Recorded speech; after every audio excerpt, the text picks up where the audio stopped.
Merci, monsieur le modérateur général, de me passer la parole. Je m'excuse. C'était une émotion avec monsieur Tsangou. On s'est connus il y a plusieurs années au niveau de la CAC. Donc, c'était un plaisir de le retrouver ici au pays. Donc, mesdames, messieurs, tout protocole observé, c'est un réel plaisir de pouvoir modérer cette session dont les principaux intervenants occupent le haut du tableau de l'écosystème numérique burundais. On a 3 opérateurs télécoms plus un équipementier. Donc, c'est très intéressant compte tenu de leur apport stratégique au niveau du numérique au pays. Je vais reprendre les dénominations correctes. Donc, on va passer notre session premièrement avec Fernand Matendo, qui est le représentant de la Chambre fédérale du commerce et de l'industrie du Burundi. Il y aura M. Six Sakubu, qui représente Huawei Burundi. Il y aura M. Didmon Vokiye, qui est le directeur général adjoint de Vietel Burundi. On aura encore une fois M. Nepias Njalavaza, qui est le directeur général des connecteurs RS. On aura encore M. Tshisekedi Yohire, qui est le directeur général de l'Office national des télécommunications du Burundi. Et on va retrouver notre cher invité, M. Guichard Tsangou, qui est le directeur des postes, télécommunications, économie numérique au niveau du secrétariat de la CAC. Comme vous l'avez sans doute lu à travers le programme, le thème de notre panel est centré sur le dialogue avec le secteur privé et les investissements directs étrangers, qui est un sujet très, très important qui, dans un sens ou un autre, se positionne comme étant un levier stratégique, évidemment pour stimuler la croissance économique, tout en améliorant la compétitivité et ainsi renforcer l'attractivité au niveau de notre pays. C'est un dialogue qui a pour objectif, premièrement, identifier les contraintes au développement du secteur privé, améliorer le climat des affaires, adapter les politiques publiques par rapport aux réalités économiques et enfin attirer et sécuriser les investissements directs étrangers. Alors, pour bien cadrer cette session, première importante, les 2 premières questions seront adressées aux représentants de la CFCIB, la Chambre fédérale du commerce et d'industrie du Burundi, M. Fernand Matendo. Nous le savons, la CFCIB est une passerelle d'interopérabilité entre le secteur public et privé. C'est un interfaçage, n'est-ce pas, qui est le porte-voix naturel, que ce soit au niveau des réformes attendues du côté du secteur privé, où la Chambre redirige tous les travaux de tous les comités et peut porter évidemment une plaidoirie concrète sur les priorités, que ce soit réglementaire ou institutionnelle. Alors, la première question à M. Matendo est celle-ci. Quelles réformes prioritaires devraient être mises en œuvre, évidemment, dans les plus proches délais pour essayer d'améliorer le climat d'affaires, le climat des affaires? Voilà, merci.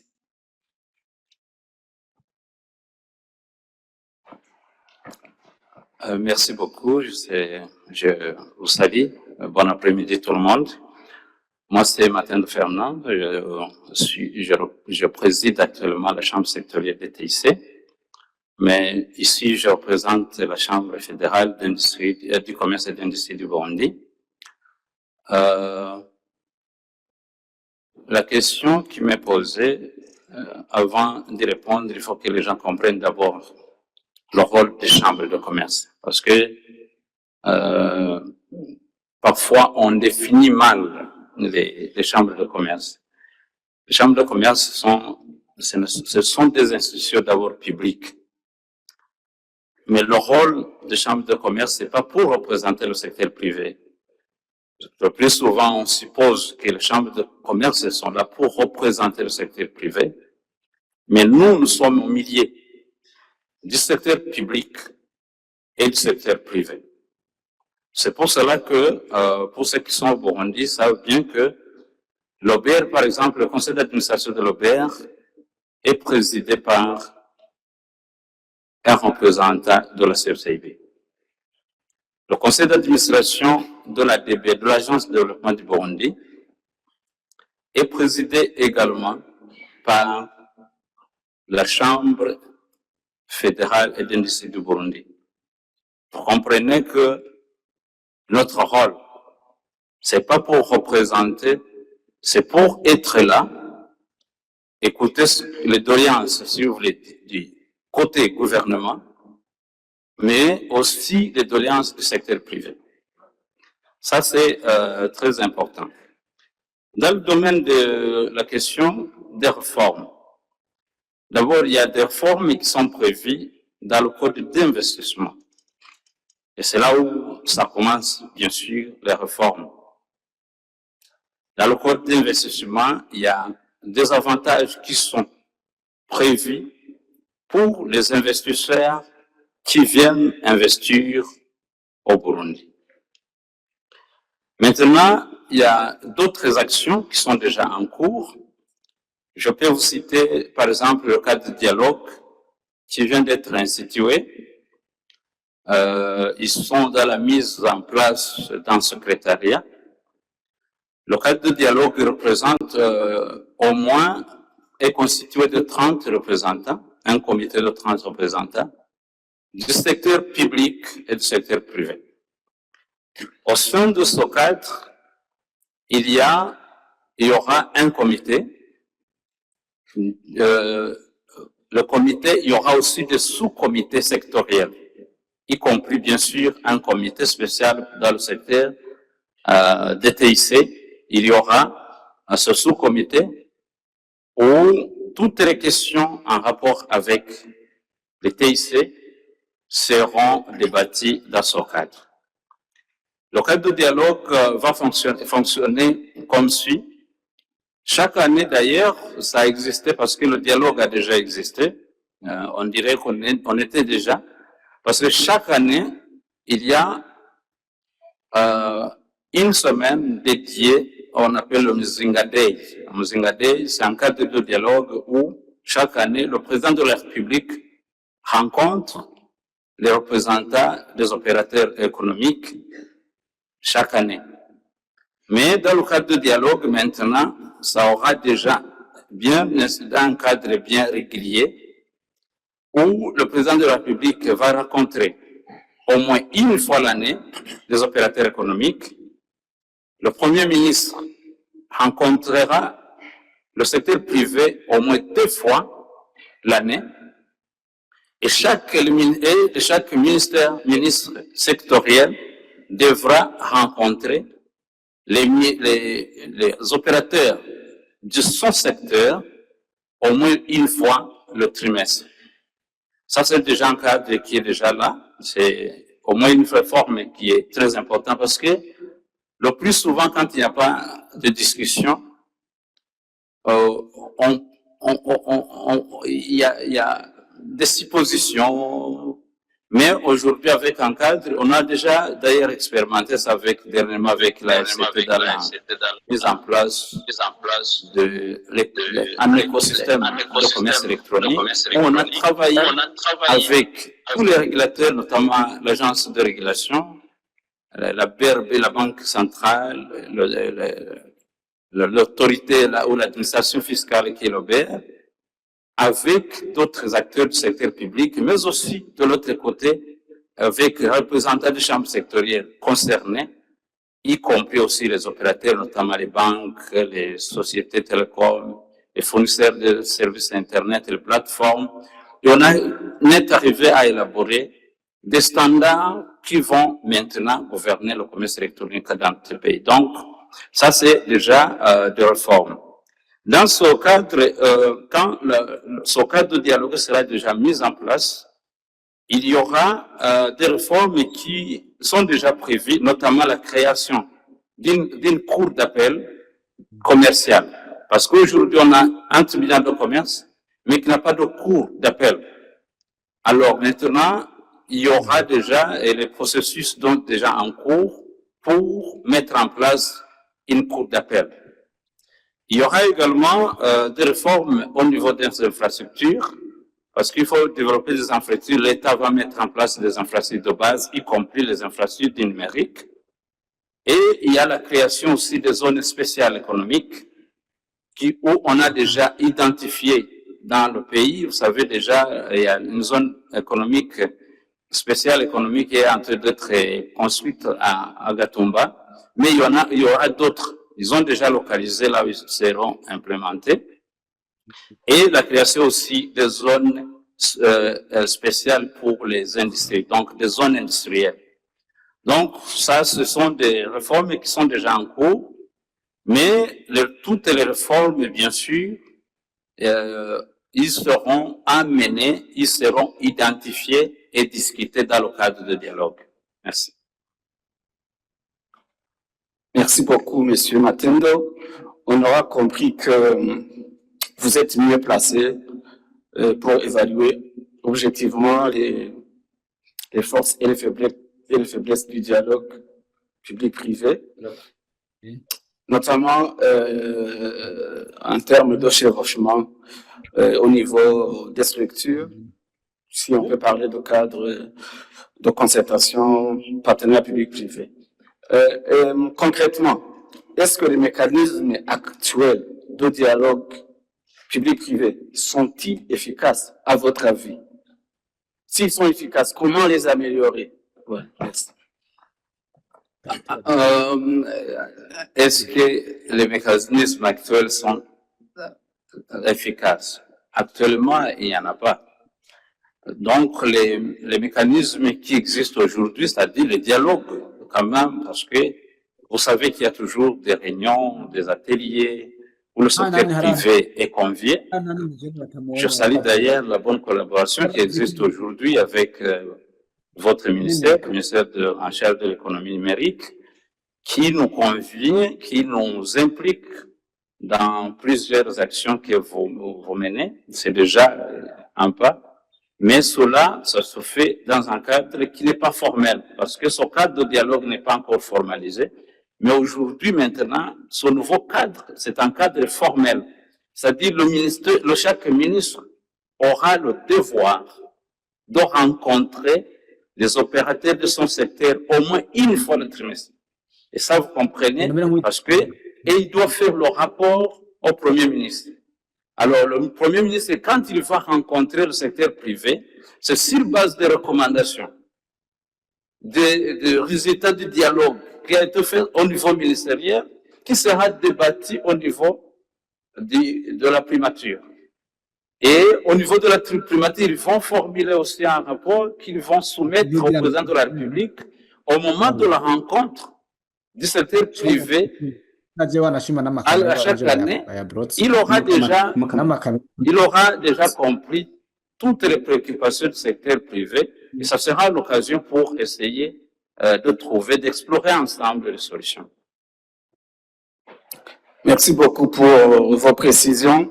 Avant de passer aux intervenants, évidemment chacun en ce qui le concerne, J'aimerais juste leur poser une question. Participez-vous au cadre de concertation publique-privée qui existe? Si oui, dans quelle mesure vos différentes préoccupations sont prises en compte? Sinon, quels sont les obstacles qui freinent votre participation? Merci. On va commencer par Monsieur Sixte Nio, il est directeur général de l'ONATEL, et ainsi de suite. Merci. Merci beaucoup. Je réponds au nom de Sixte Niohile. Je suis le DG de l'Office national de télécommunications NATEL. C'est là où je suis actuellement. Et alors, votre question sur la participation aux concertations, échanges privés, public-privé. Oui, des fois, j'y participe, nous participons.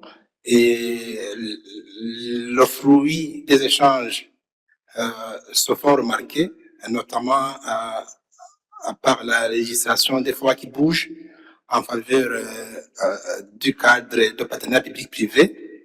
Le Burundi, vous savez que le Burundi a déjà évolué, a mis en place une institution, l'agence de réalisation des contrats de partenariat public-privé, ARCEP, et d'autres lois qui ont bougé pour faciliter ce genre de partenariat public-privé et faire bouger enfin l'économie de l'avant.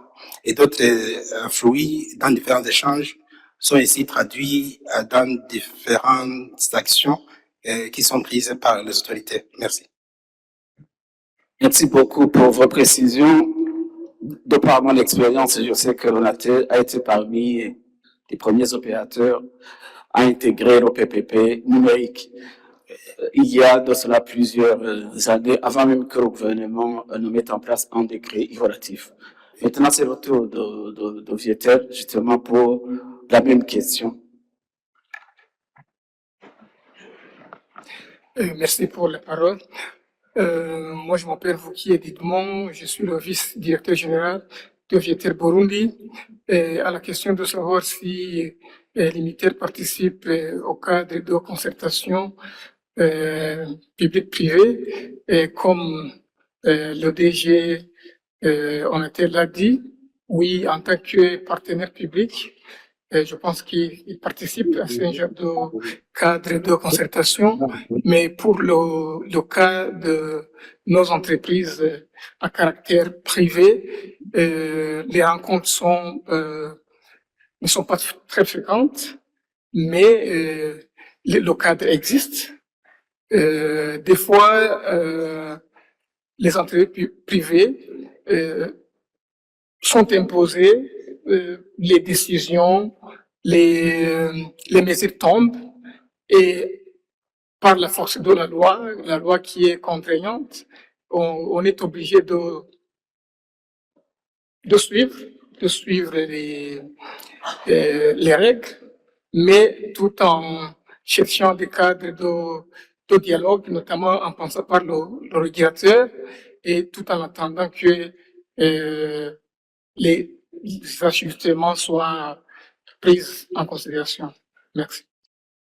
Merci beaucoup. Maintenant, c'est au tour de notre équipementier qui a des informations peut-être plus importantes par rapport à cette question. Merci. Merci beaucoup. Merci beaucoup. Par rapport à votre question, si nous participons au cadre d'échange de partenariats publics et privés, on n'a pas participé en tant que tel, mais par des expériences dans les autres pays, mais aussi ici au Burundi, nous savons que les partenariats publics et privés sont très importants pour booster le développement du pays, pour booster les investissements.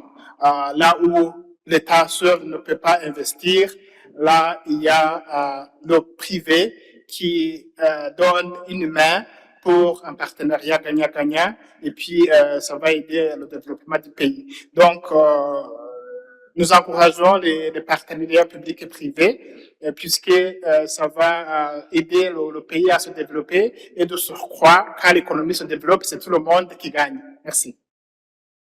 Merci beaucoup. Maintenant, c'est au tour du directeur général de Econet Wireless. C'est la même question. Participez-vous aux concertations, dialogue public-privé? Merci.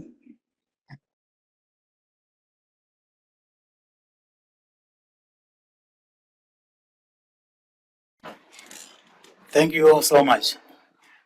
I think if you look at it, you find that I want to take you guys back to 2013 when BBS, Burundi Backbone System, was created. I think that is the first PPP relationship that we did witness. And I would like to say we were involved as Econet, and we are the shareholder in BBS as Econet, and we are the major customer again for BBS. And all this that I'm saying today was a result of a PPP that was funded by the government, and that private-public partnership is the one that gave to Burundi Backbone System, which is currently today is the major and only provider of internet bandwidth in the country. So I want to say yes, we do participate, and whenever a window opens, we also get involved. Thank you.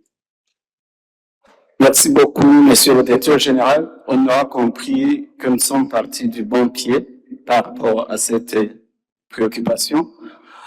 Je voudrais m'adresser à Monsieur Guichat Sangou, directeur des postes télécommunications, économie numérique au niveau du secrétariat CIAC. Quel est l'état du dialogue public-privé et évidemment avec les investissements directs étrangers dans le secteur du numérique au niveau des pays partenaires de la CIAC? Et quelles sont les bonnes pratiques à valoriser? Merci. Merci, monsieur le modérateur, pour la question. C'est un sujet qui est très intéressant. Et ça me fait aussi plaisir de me retrouver dans un panel avec le secteur privé, car nous savons que dans le secteur du TIC, on a du mal à lever les fonds dans tout ce qui est financement du développement des infrastructures. Les États ont souvent du mal à lever des ressources locales pour accompagner le développement des infrastructures des TIC. Donc, au niveau de la région, au niveau de la CEAC, c'est en 2023 que les chefs d'État et de gouvernement ont institué un forum des affaires de l'Afrique centrale. Donc, le forum des affaires de l'Afrique centrale est ce cadre-là de concertation entre les partenaires publics et privés de façon globale, pas que les TIC, ça concerne tous les secteurs. Et la première édition a eu lieu à Malabo en 2024, excusez-moi, et la deuxième édition a eu lieu en novembre 2025 à Brazzaville. Et aujourd'hui, comme vous pouvez l'imaginer, l'information, c'est vrai, n'est pas encore très répandue. On est à notre deuxième édition. L'objectif, c'est que cela puisse être un cadre de concertation qui réunisse tous les acteurs de tous les secteurs, et y compris notre secteur, qui est le secteur de TIC. En matière de bonnes pratiques dans le développement des infrastructures TIC, aujourd'hui, lorsque vous avez un projet, que ce soit aujourd'hui, c'est qu'il y a la mise en place des infrastructures de stockage de données en Afrique centrale ou les data centers, il y a des recommandations fortes et fermes qui sont faites par les partenaires au développement et les partenaires financiers. C'est avec les financements innovants, parce que comme je l'ai dit d'entrée de jeu, on n'arrive pas à lever, les États n'arrivent pas à lever les fonds avec les ressources propres. Donc, ils nous encouragent à mettre en place des partenariats publics-privés, entre autres. Il nous encourage aujourd'hui, par exemple au niveau, dans le secteur des infrastructures, il est important de le savoir, qu'il y a des fonds aussi qui ont été créés sur le plan mondial. Je parle par exemple du fonds vert.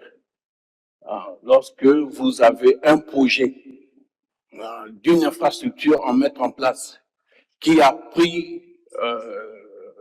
intégré la dimension du développement durable, vous pouvez avoir un appui auprès de ce fonds vert qui a été mis à la disposition au niveau mondial pour accompagner les États, qui est entre autres aussi un mécanisme. Donc il y a le partenariat public-privé, c'est vrai, mais il y a aussi les fonds verts qu'on peut exploiter. Et aujourd'hui aussi, il y a des fonds, il y a beaucoup de fonds qui existent. Donc, la CAC aussi s'est engagée à mettre en place ce cadre de concertation publique-privée pour accompagner la mise en place des infrastructures qui sont très coûteux en termes de mobilisation de ressources. Merci. Merci pour ces précisions. Ici au Burundi, il y a un autre système qui est couramment utilisé avec le système de bleeding, où on a un financement d'un partenaire au développement à hauteur de 40% par exemple, un autre à hauteur de 50%. C'est une bonne pratique, ça vise vers la bonne gouvernance. Merci pour ces précisions. Ma question suivante va à l'endroit de M. Sixte Sapoubou, qui nous habille tous ces hein. On ne peut pas, c'est indéniable, c'est vous qui habillez les opérateurs. Et vous êtes un investisseur, évidemment, technologique de premier plan au niveau Afrique, au niveau du pays. Vous savez très très bien les conditions d'entrée sur le marché burundais par rapport à tout ce qui est investissement direct étranger technologique, hein, et des leviers incitatifs qui parfois font la différence face aux pays de la sous-région. Alors ma question est celle-ci. Comment attirer les investissements directs étrangers à forte valeur ajoutée en termes de technologie, industrie, innovation évidemment, plutôt que des investissements opportunistes? Voilà. Merci. Merci beaucoup. D'abord, il faut savoir que lorsque nous parlons d'investissement direct étranger, c'est une compétition entre 193 pays.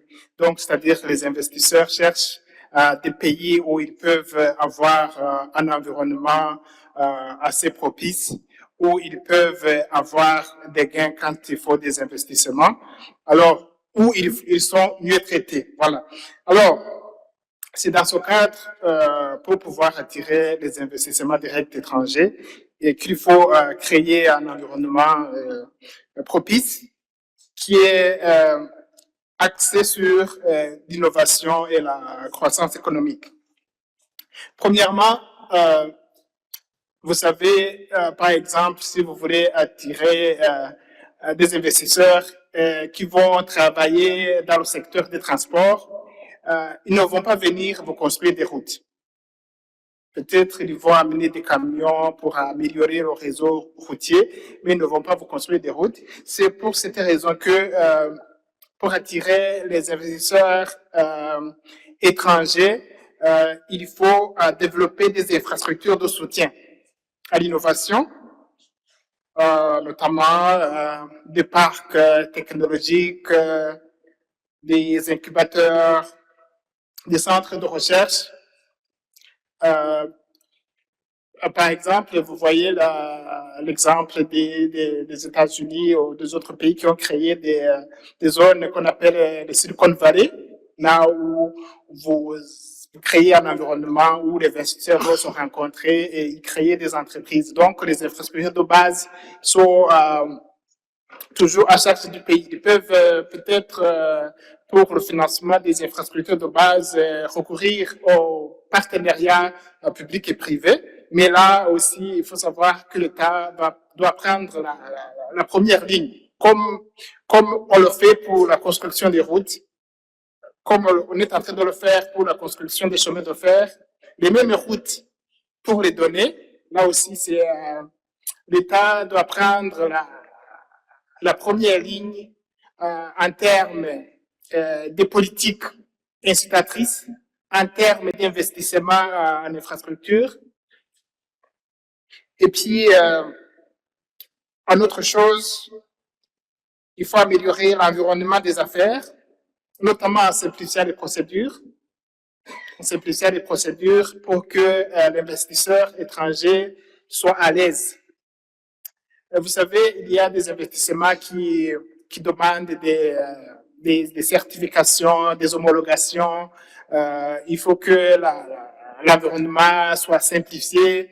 Il ne faut pas qu'un investisseur arrive ici et dit, OK, créer une entreprise, il faut aller à la DB, il faut aller au ministère du Commerce, chercher certificat A, il faut aller au tribunal B, chercher certificat C.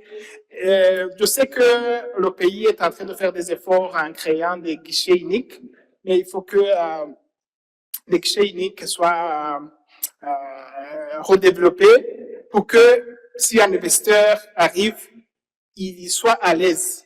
Il va dans un seul endroit, disons, si on le fait au niveau de la DB, il arrive, il s'assoit là-bas, un accueil simple, unique, et il retrouve toutes les certifications nécessaires, les certifications, les licences, dans un même endroit. Comme ça, il ne va pas se perdre, il cherche où se trouve la SCT, se trouve le ministère du Commerce. Donc, il ne faut pas qu'il soit il ne se sent pas à l'aise, quoi.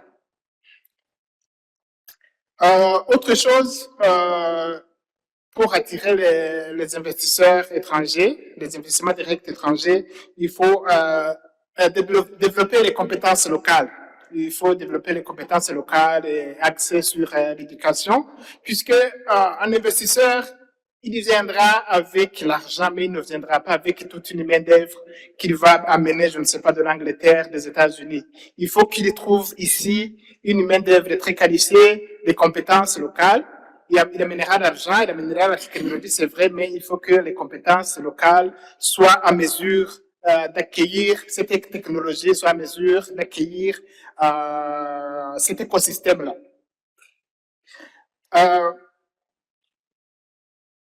J'avais parlé de ça, mais j'insiste encore, favoriser les partenariats publics et privés. Vous savez, quand un investisseur étranger arrive et qu'il trouve qu'il peut s'associer directement avec l'État, quelque part, il sent une sorte de protection. Il sent une sorte de protection. Il dit, OK, je viens, j'investis 50%, l'État investit 50%. Là, il dira qu'il est vraiment assez protégé, puisqu'il travaille directement avec l'État. Donc, si on favorise les partenariats publics et privés, ça va attirer beaucoup les investisseurs à venir et travailler directement avec le gouvernement, et ils se sentiront assez protégés. Et puis aussi, les infrastructures de base, ce sont des infrastructures très chères. La construction des infrastructures sont vraiment très chères. Ici, ils savent que pour mettre un réseau en marche, ce sont beaucoup de millions, de dizaines de millions de dollars. Et puis alors, si l'État, l'investisseur étranger travaille avec l'État, il va diminuer le montant à amener, et puis il se sentira assez protégé. Il va aider en même temps l'État à construire les infrastructures de base dont je parlais au début, notamment le réseau dorsal, comme on a fait ça en 2013 dans la création de la société BBS. On peut le faire pour les autres infrastructures, notamment les centres de données nationales. Vous savez que à l'état actuel, le pays n'a pas de centre de données national. Et la construction des centres de données nationales, ça demande de la technologie. Ça, c'est la première chose. Ça demande des investissements assez consistants. Alors, le centre de données national, c'est une souveraineté, c'est vrai, mais l'État peut explorer le partenariat public-privé pour la construction de ces centres. Il y a aussi dans notre souveraineté numérique dans l'avenir.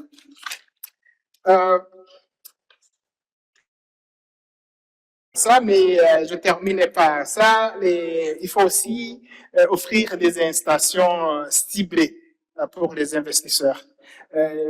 Quand un investisseur va dans un pays quelconque, il va voir, est-ce que si j'amène mon argent, mon investissement dans ce pays, j'aurai quoi? J'aurai quoi par rapport à l'autre pays? Pourquoi j'irai au Burundi plutôt que la Tanzanie ou le Congo ou le Rwanda? Qu'est-ce qu'il y a au Burundi de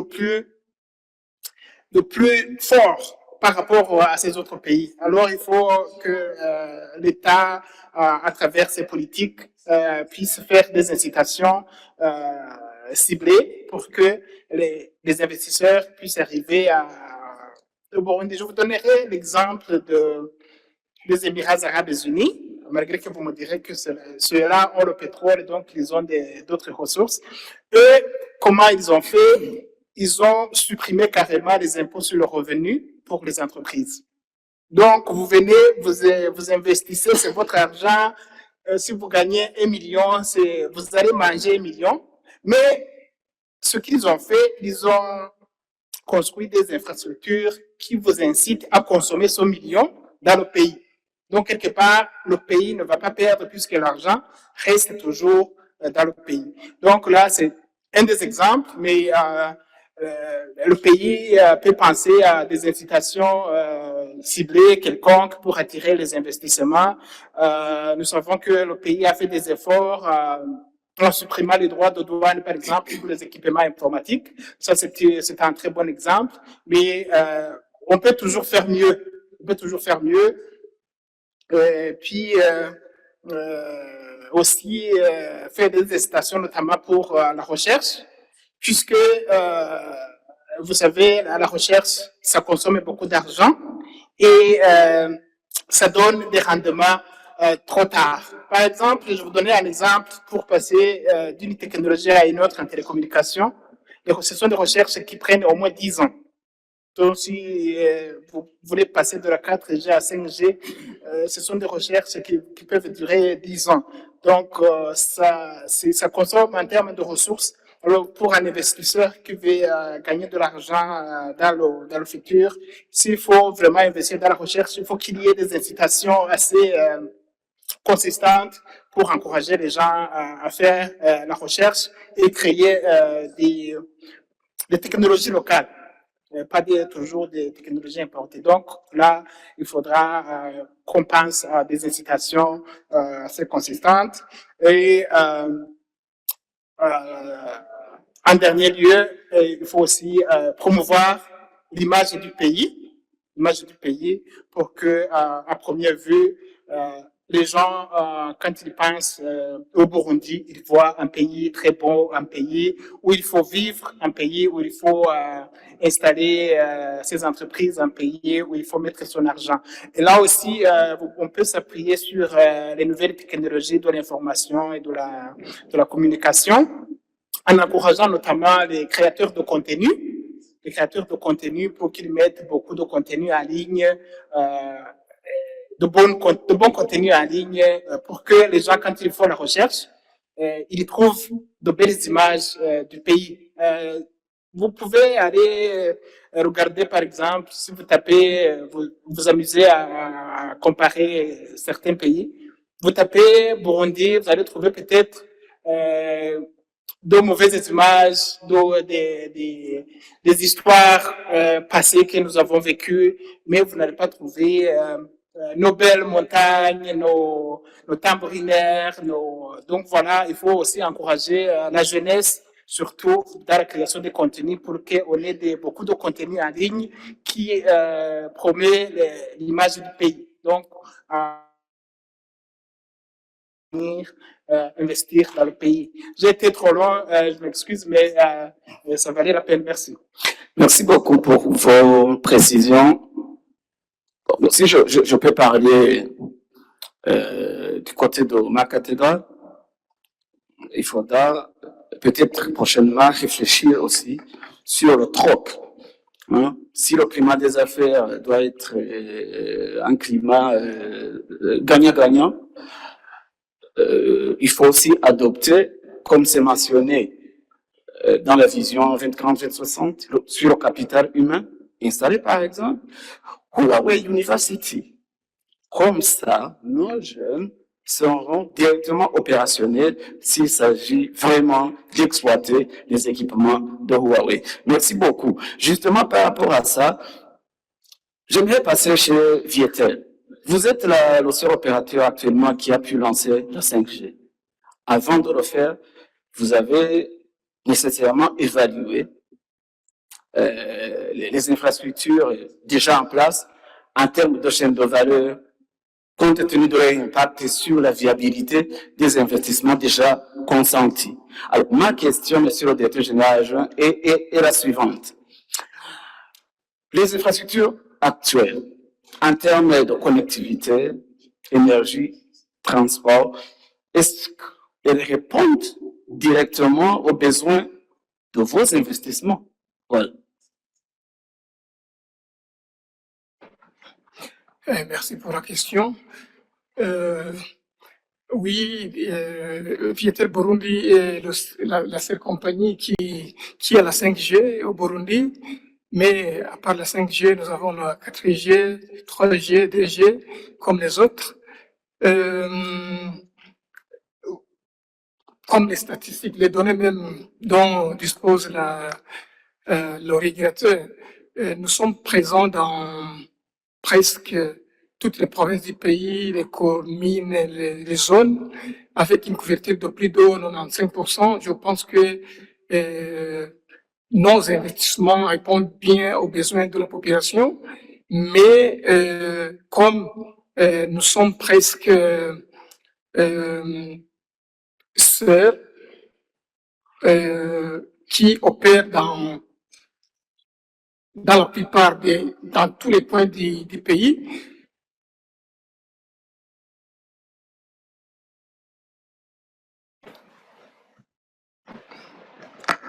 comme nous avons une forte demande, une demande de croissance des besoins, surtout au niveau des services et de la population, nous avons juste une politique d'accroître considérablement les investissements pour répondre à ce besoin.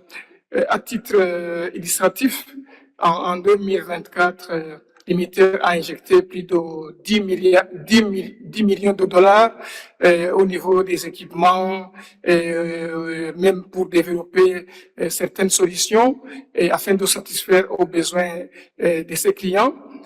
En 2025, nous avons investi 40 millions de dollars juste pour l'amélioration de la connectivité.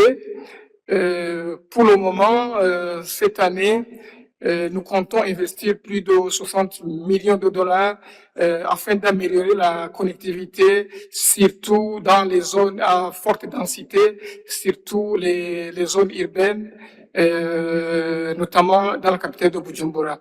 Ces investissements cadrent bien avec la politique du gouvernement et ils sont en adéquation avec les besoins de la population.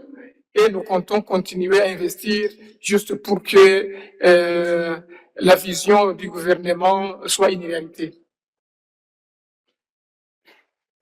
Merci beaucoup pour vos précisions. J'aimerais interroger monsieur le directeur général de Econet Wireless. Econet Wireless, à travers le passé, c'est l'un des acteurs clés du marché télécom en tant que société pionnière à travers les différentes dénominations. vous êtes mieux placé pour analyser les facteurs structurels qui maintiennent, par exemple, les coûts à un niveau élevé en termes de régulation, concurrence, infrastructure de backbone, droit d'importation, justement, et essayer de proposer des solutions concrètes. Alors, la question est la suivante. Vous, quelles sont les stratégies que vous proposez justement pour réduire significativement le coût de l'Internet pour les entreprises et ainsi accélérer la transformation numérique du pays? Merci.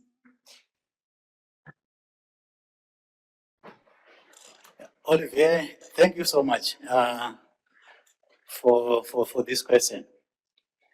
You know, when you asked me to jump in and also give my response to the question on PPP, I think I did not get an opportunity to introduce myself. And I think now is the right time to do that. My name is Nepias Jarawanza, and I'm the CEO of Econet Wireless Burundi.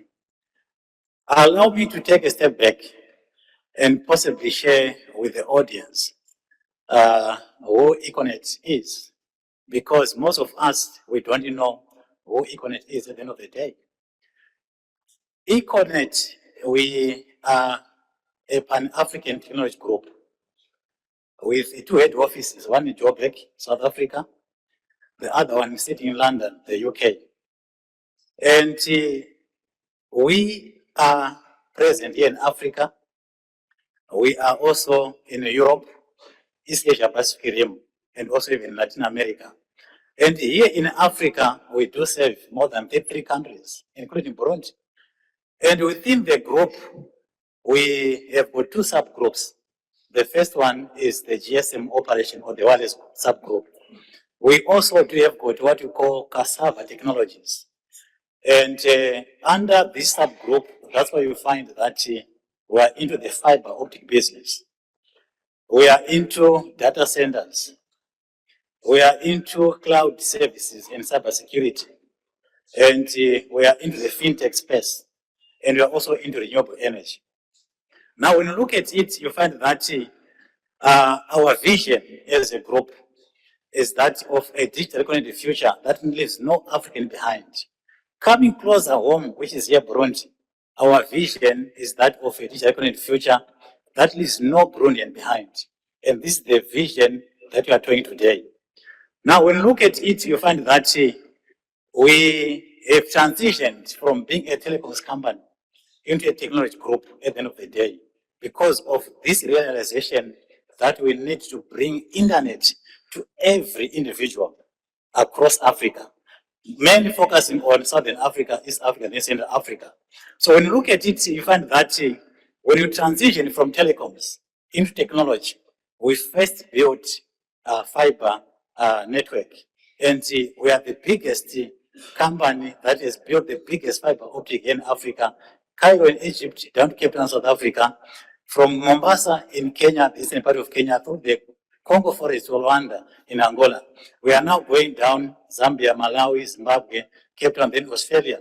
So that's the first bit that we did through a company which we do have got within the group called Liquid Intelligent Technologies. So that's the first part of the data journey that we have started as a current group. And now the second part is investment in data centers. We are currently building data centers across Africa. South Africa with data centers, Kenya data centers, Ghana, Nigeria, and we are again connecting most of the countries here in Africa. So that's the second part which we have done because we realize that now we are providing connectivity to everyone. But now there's need also to make sure that we have got a way to keep this data, which is why we've invested in data centers. Now, after having done that now, we are now on another stage. We are talking about computing, AI, and we are currently building AI factory to make sure that at least we drive this data journey. Now, coming back to this question that you've asked in terms of what can be done to try and drive or bring down internet costs to customers, to businesses. I will try to come up with about, say, 6 areas that we need to focus on as operators. The first area is basically focusing on the cost of equipment. When we look at the cost of equipment, that's the investment that we make in the data network infrastructure. Call it 3G, 4G, 5G, now talking about 6G. When we look at it now, we find that the cost of equipment is the major component that affects the cost of internet that we provide to customers. Now, when we look at the cost of equipment, there are three ways of funding this equipment. One is vendor financing.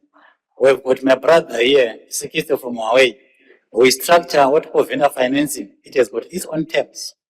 You can also finance equipment via term facilities.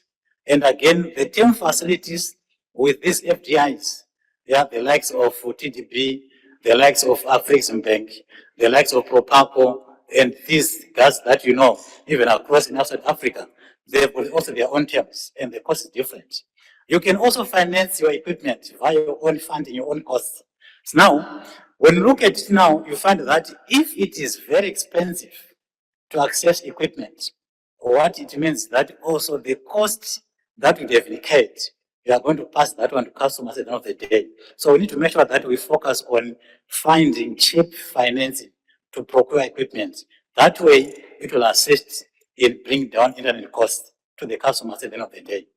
So what I want to highlight here is that, you know, when we look at telecoms, we are the engine for economic growth. And as a result, telecoms must be prioritized.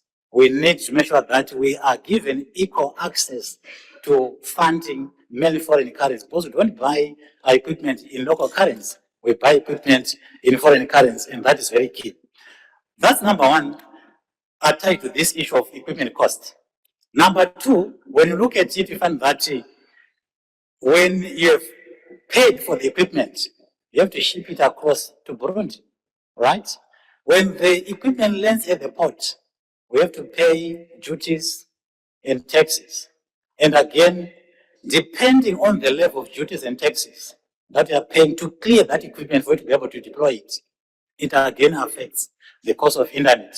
So again, we need to look at to say the duties that we are applying on the equipment, the taxes, are they fair and reasonable? And in some cases, if you want to have got low cost internet to the customers, you have to exempt this equipment from duty. You have to exempt this equipment from these taxes so that at least we are able to pass on these gains to the customers. So that's the one element that I want to talk about.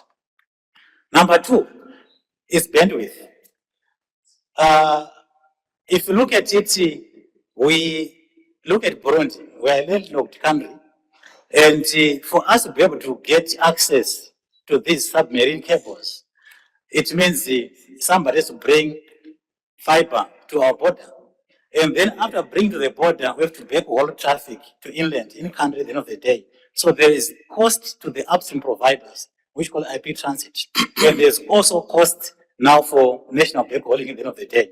So in that regard, again, when we look at it, we find that we need to pay attention. We need to be able to minimize the cost of bandwidth that we do indicate. Because whatever we pay for the bandwidth, we put our markup, we also pass on to customers. So if we're able to bring down the cost of bandwidth, that will also assist us to bring down the cost of internet to our users. Today, if you look at it, find that we are taking bandwidth from BBS, and BBS is taking from our sister company Liquid, as one of their upstream providers at the end of the day. But we are saying to ourselves, why, if I want to bring internet costs down, why cannot allow multiple players to actually bring bandwidth in the country?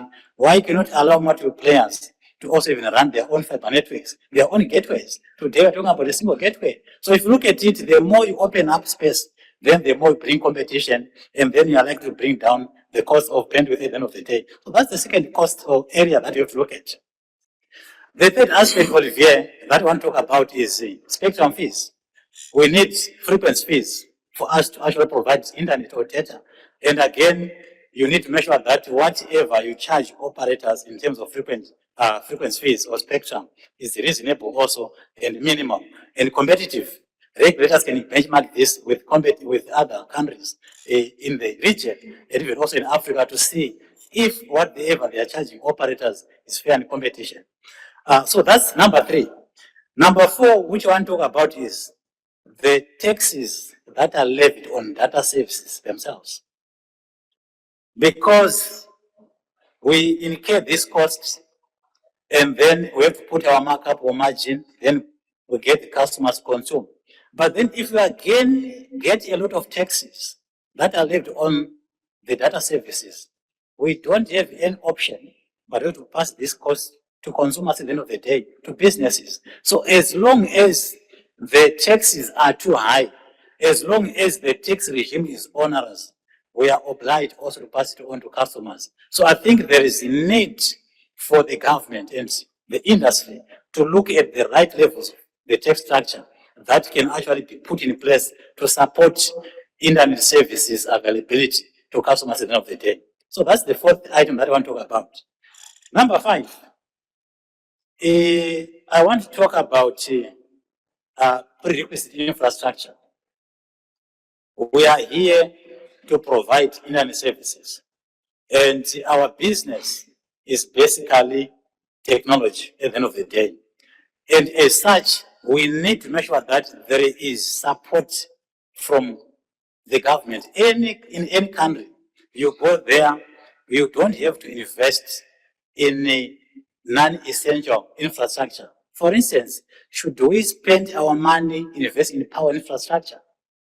We need to find a reliable power infrastructure in place so that at least we invest in the technology, we invest in the frequency, the bandwidth, and as such, then we're able now to be able to move on. But now if you are taking that we have invested in equipment, we are now putting it in power infrastructure, solar for instance, we are putting it again in a road infrastructure because we are supposed to go deep in the rural areas. Because we want to drive internet penetration. The numbers that I read in the morning from the regulator, right now as a country, we are sitting at about 25% internet penetration. But again, what we need to do to drive internet penetration, I cannot go to a place like Yov in Muyinga, Bugapira, in Kirundo, or another place down there in Riki, which is very remote. There are no roads. If for me to be able to set up a site there, I have to put a road first. And again, if I'm spending money on the infrastructure, that must be there. It means I'm not doing what I have to do at the end of the day. So I think it's something that we need to make sure that we minimize the investment that telcos are putting in terms of providing internet to customers. At least that we should be found available, must be available. So I think that's number 5. Then I think the last thing that I want to talk about, you know, I've seen it in many countries. We talk about infrastructure sharing. And today, if we are 3 operators, there's Econet, there's Onatel, there's Lumitel. You find that same place, 3 towns. Why? That is the end of the day. We are duplicating investment. We are duplicating efforts. We need to make sure that we move towards infrastructure sharing. And again, whatever I put in place, we need to make sure that if I'm putting up a tower, that tower must be able to accommodate at least 3 tenants. But if we are putting up a tower that is only single tenant, what are we doing at the end of the day? So we are spending more time actually or duplicating investment instead of actually be able to ride on one other's back and then reduce the cost that we actually have to pass on the customer at the end of the day. Another example, if you look at it again from an infrastructure sharing perspective, you look at data roaming as an example. You know, I don't see any reason today why here in Burundi we cannot even do national roaming. National roaming. Let's have good national roaming, and then at the end of the day, we are able to make sure that everyone is covered, and then we bring fair competition, bring down this cost at the end of the day. But we work like we are trying to protect our birthright. But in this day and age, there's no issue of birthright. It's about partnerships and sharing. And then it's only through that then be able to how we move forward. Otherwise, as a country, if we continue to operate as single standalone operators, I don't think we'll be able to drive internet costs down. Thank you so much. Thank you very much, Mr. DG of Econet Wireless.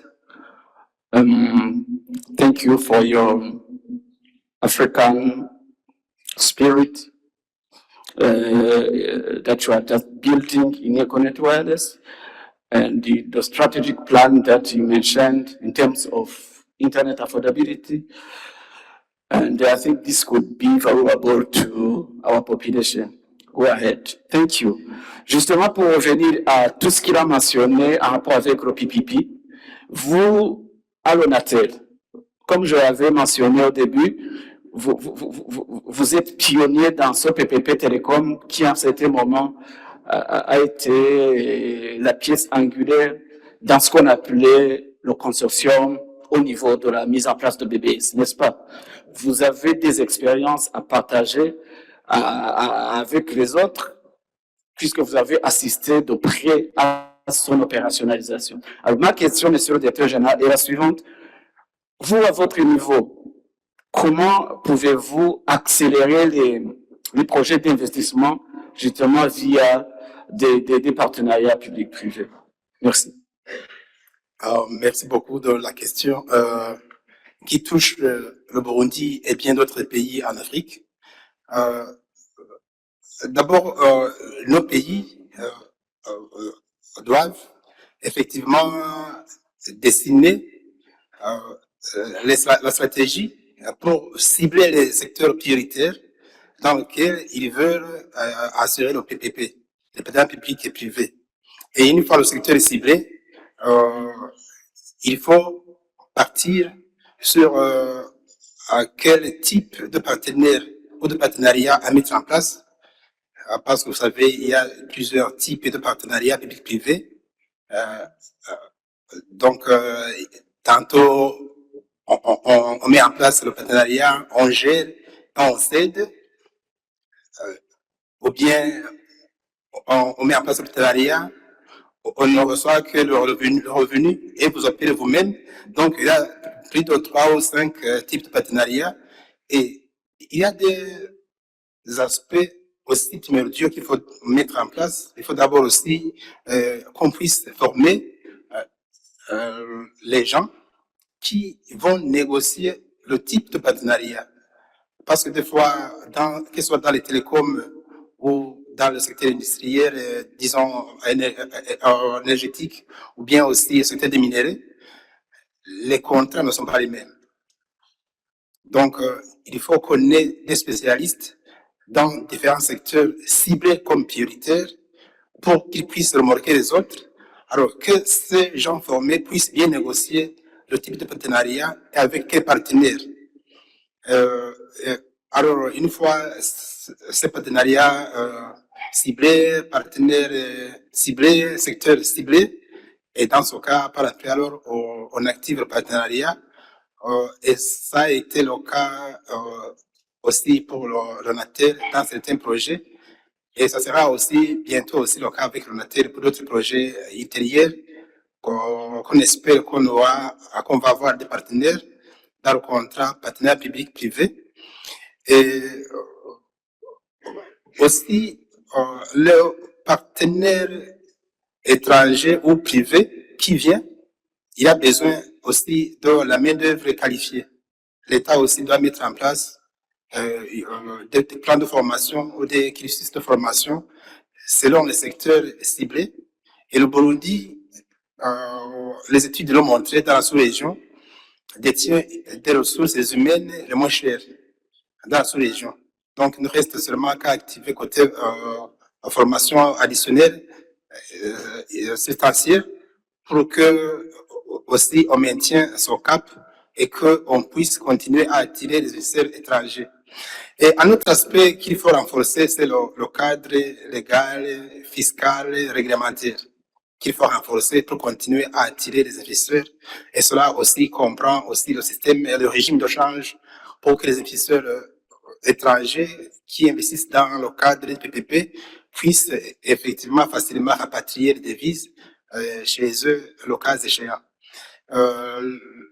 L'autre aspect, c'est l'aspect, je dirais, l'assainissement du cadre opérationnel qui comprend le juridique, la lutte contre la corruption, donc la sécurité, le cadre opérationnel classique, mais qu'il faut toujours renforcer pour effectivement attirer, renforcer les investisseurs qui investissent, que ce soit au Burundi ou dans d'autres pays de la sous-région, avec une aisance et pour essayer de booster nos économies. Merci. Merci. Tout en conservant la parole, j'aimerais savoir, enfin, vous venez de mentionner une précision à laquelle j'allais justement vous poser certains éclaircissements.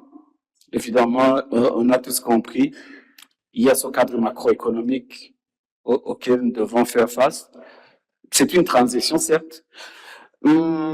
S'il faut présenter une vision stratégique, émanant évidemment de l'ONATED, où vous êtes censé relever la compagnie de certaines situations antérieures, quels sont les modèles de gouvernance adaptés que vous pourriez proposer justement pour avoir des PPP équilibrés?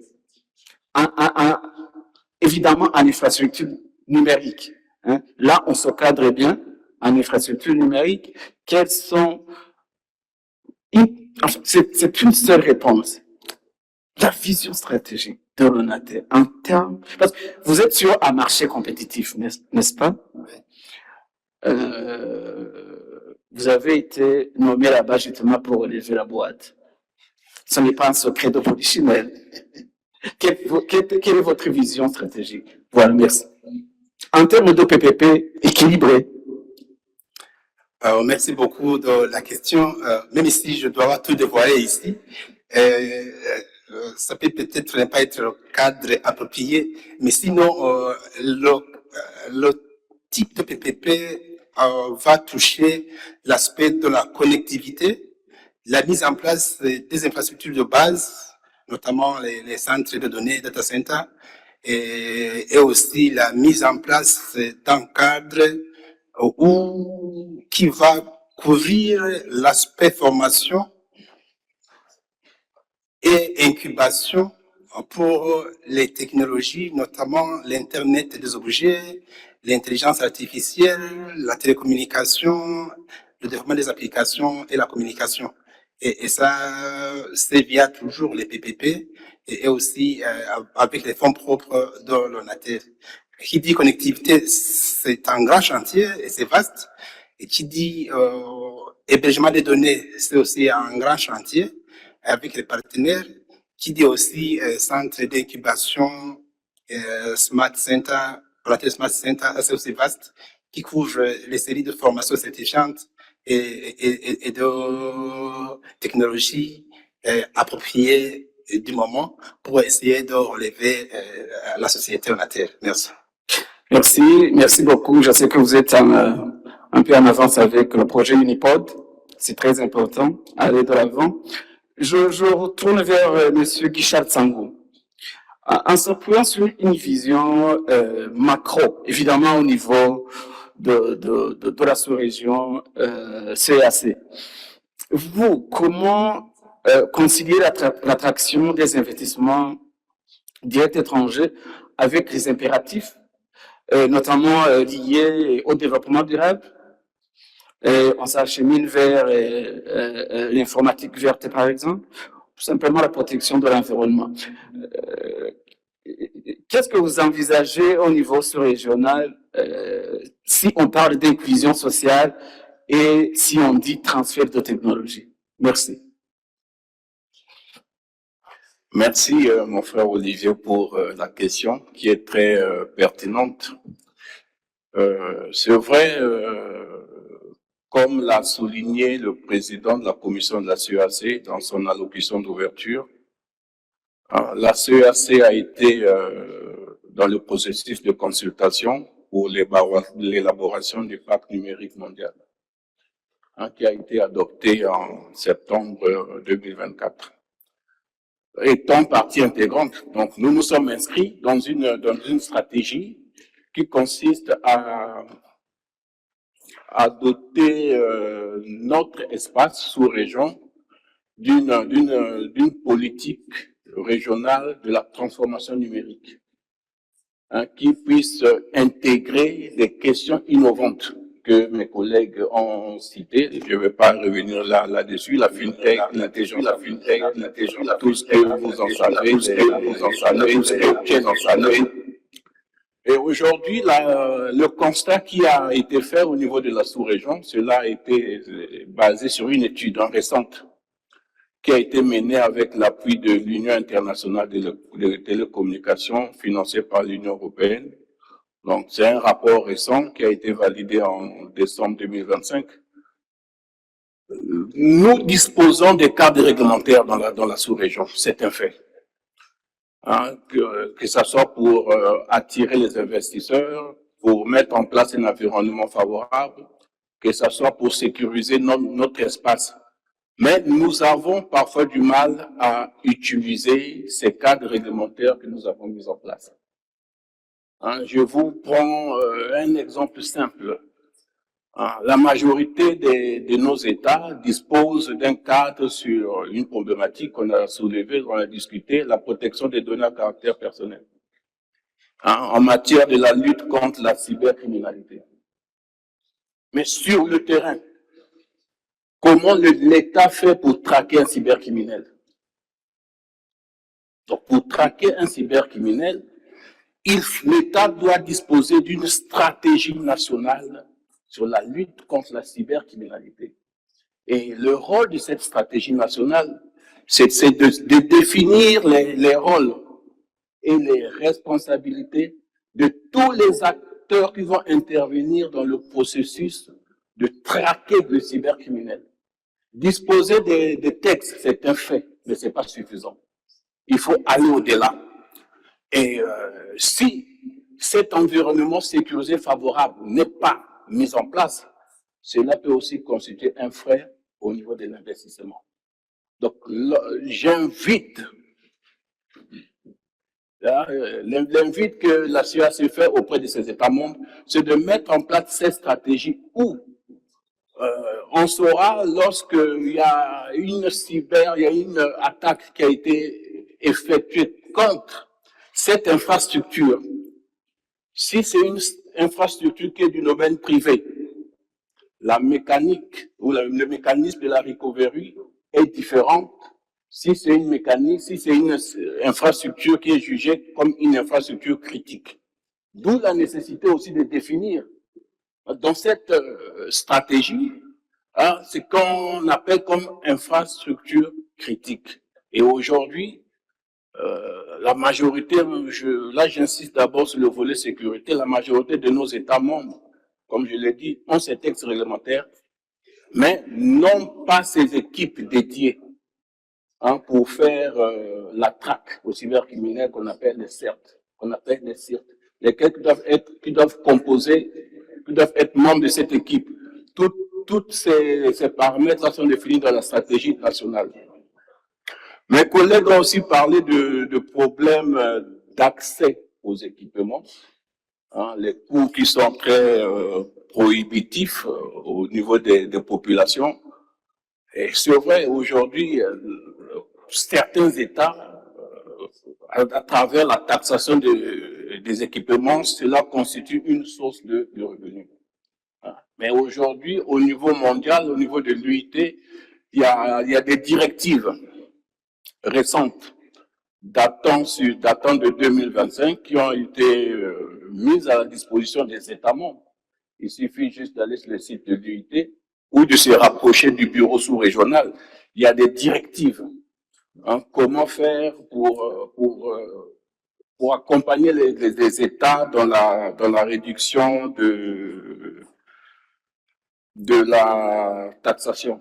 Voilà un peu en résumé ce que je peux dire hein, dans le processus de la mise en place de cet environnement favorable.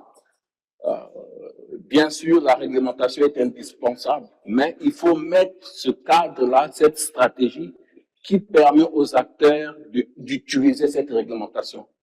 Hein, surtout que le domaine du numérique ou du cyberespace, il n'y a pas que les administrations sectorielles qui sont concernées. La police doit être impliquée, les parlementaires doivent être impliqués, les juges doivent être impliqués. Et pour ce faire, je ne vais pas revenir sur le renforcement des capacités de ces acteurs-là.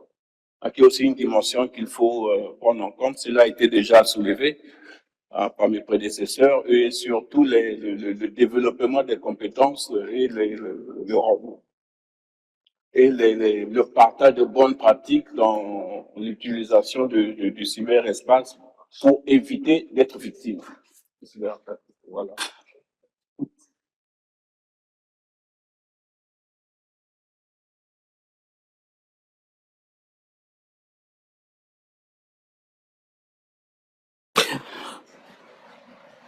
Compte tenu des impératifs du time management, donc c'est un débat important.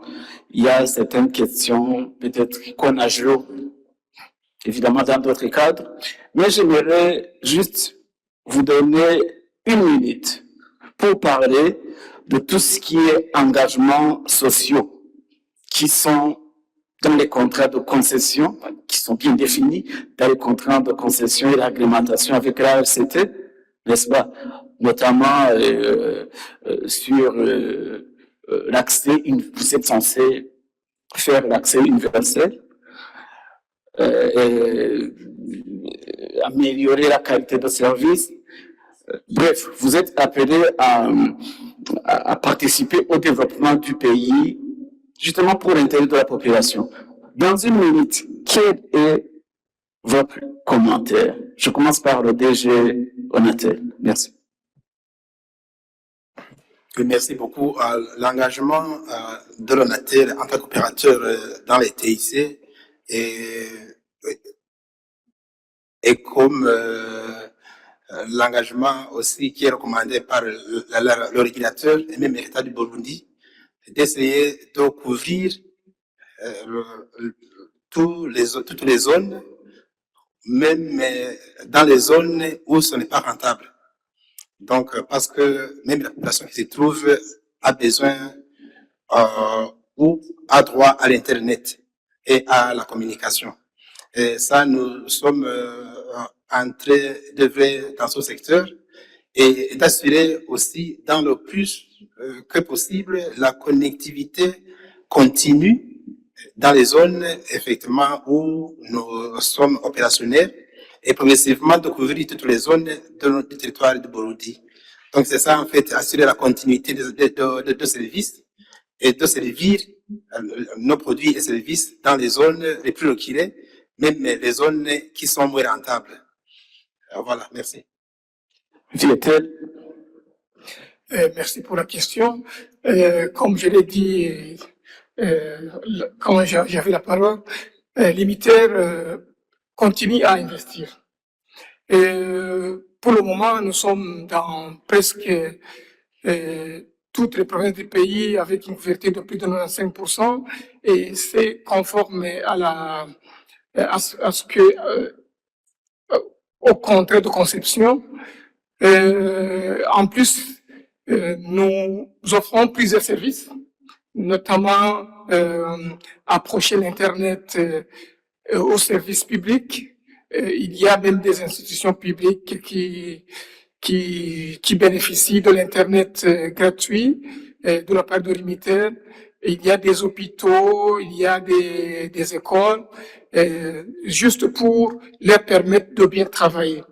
Et notre engagement, c'est continuer à améliorer la connectivité, et même en milieu rural, et surtout dans les zones urbaines à forte densité de la population. Comme je l'ai dit, cette année, nous allons augmenter le niveau d'investissement juste pour honorer nos engagements envers le gouvernement. Et nous pensons que Bujumbura et les congestions qui s'observent parfois peuvent trouver solution. Merci. Merci beaucoup. Oui. Merci beaucoup.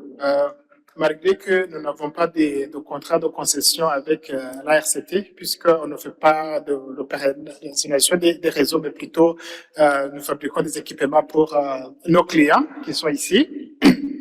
Je les remercie pour leurs efforts en termes d'investissement dans le pays, en termes de l'extension des réseaux. Et au niveau de Huawei, notre participation c'est beaucoup plus axée sur la recherche et le développement des solutions adaptées aux réalités locales. Je citerai par exemple les BTS que nous construisons destinés aux milieux ruraux. C'est une idée qui est née au Ghana, quand on a remarqué que des petits villages reculés ne pouvaient pas avoir de la connectivité, puisque la construction des sites normaux était très coûteuse, et que le retour sur investissement était assez long, et les opérateurs ne pouvaient pas aller investir dans ces zones-là. Et dans l'esprit aussi de l'UIT qui a créé le service universel pour tout le monde, on a essayé de créer des solutions adapter des sites qui sont adaptés aux milieux ruraux, notamment des sites qui travaillent avec l'énergie électrique, l'énergie solaire, et qui sont moins coûteux par rapport aux sites traditionnels et qui peuvent aider dans la connectivité des milieux assez reculés. Autre chose, notre participation, c'est aussi dans le développement des compétences locales. Donc, que ce soit le renforcement des capacités au niveau des opérateurs pour un transfert de technologie, mais aussi nos employés.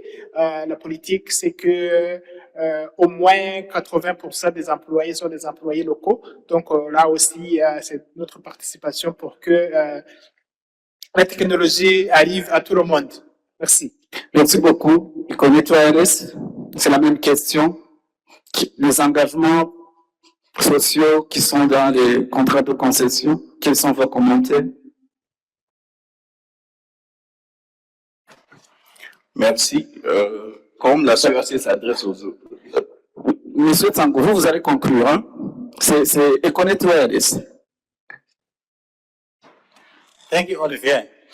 I think, I was saying to myself, when and how this social aspect of our business will come in. If you look at it, apart from what my colleagues have said, there is what we call Universal Service Fund, which is 1.5%, which are contributing all operators. And that fund is meant to make sure that together with the regulator and as an industry, we go to underserved areas and be able to roll out telecom services and serve the areas. So that's number one. Then moving away from this industry kind of arrangement that has been put together by the regulator, as an operator, I want to say we have got our own corporate social responsibility arm, where we take a percentage of our revenues and we plow that back into the community. Right now, we are supporting, and we have supported Burundians, local students, more than 1,000. We are sending them to universities in Swaziland. There's Waterford College. We have sent some students from here to Oxford, to Morehouse, and on full scholarship, and this is what we are doing. Right now, we've got more than 600 students that we are paying for their tuition across universities here in Burundi. That's what we are doing on the corporate social arm at the end of the day. Then number three, when you look at it, you find that what we've also done is that we need to make sure that the underprivileged communities, they also get some assistance. We were the first company in Burundi to actually have got financial aid being distributed through mobile money to economically disadvantaged Burundians. And we started to work on this project with Miragawant, where we distributed financial aid to people in Riyiki, Karos at the end of the day. So that's what we are doing. And also back in 2024, we actually partnered with World Food Program to actually offer maternal health through our own network, so that at least pregnant women can access health service at the end of the day. So I think I can go on and on, but I think this is what we've been doing as an operator. And even also going back, we've been going to communities, doing also even before COVID period, doing some community work with the various communities, whether they're building a school, building a bridge, a hospital. We were also found there doing the work, also contributing in terms of financial aid or even material at the end of the day. So thank you so much, Olivier. I can go on and on, but I think there's enough time. Let me back here for now. Thank you. Merci beaucoup, Monsieur le Directeur Général des Connecteurs à l'Est. Puisque nous parlons de dialogue public-privé et les investissements directs étrangers, on ne peut pas aller sans conclure à travers cette philosophie sous-régionale qui nous réunit pendant cette semaine. Alors, ma question, brièvement, elle est à Tsangou.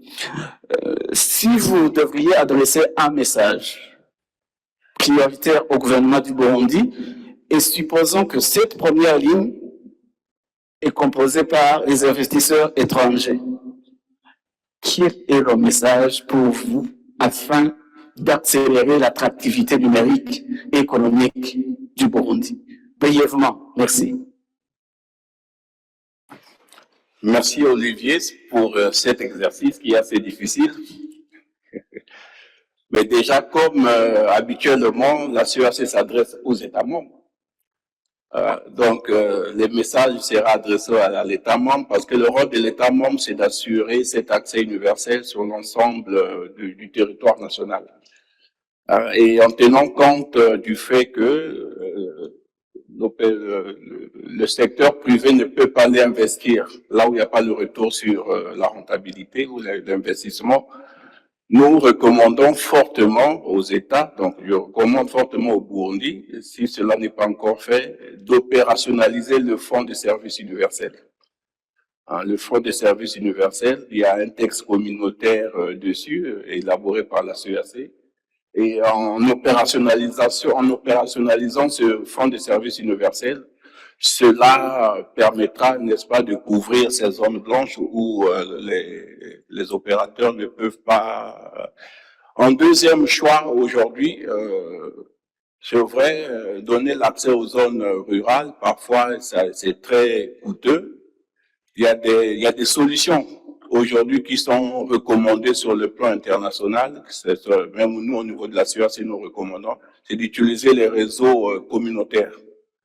Donc, c'est une information que je mets à votre disposition. L'UIAT vient de finaliser une étude qui sera validée à la leur prochaine assemblée générale. L'étude sur la mise en place des réseaux communautaires dans les États membres.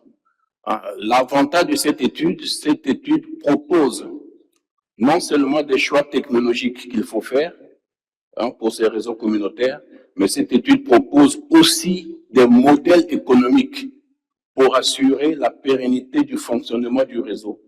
Parce que la difficulté qui a été faite, c'est que souvent c'est le partenaire qui vient financer le réseau de bus pour une durée de 5 ans. Et pendant cette durée de 5 ans, le partenaire prend en charge tout ce qui est problématique d'équipement, tout ce qui est problématique d'accès, et dès que le partenaire se retire, le réseau n'est plus opérationnel. Pourquoi? Parce que le modèle économique de son fonctionnement n'a pas été fait, ou le modèle économique qui a été choisi ne correspond pas au mode de vie de ces personnes. Aujourd'hui, cette étude présente plusieurs choix qu'on peut contextualiser en fonction de l'environnement. L'étude est disponible sur le site de l'Union africaine des télécommunications. Pour ceux qui ont mes contacts, je peux mettre l'étude à disposition. Merci. Merci beaucoup. Merci, chers participants.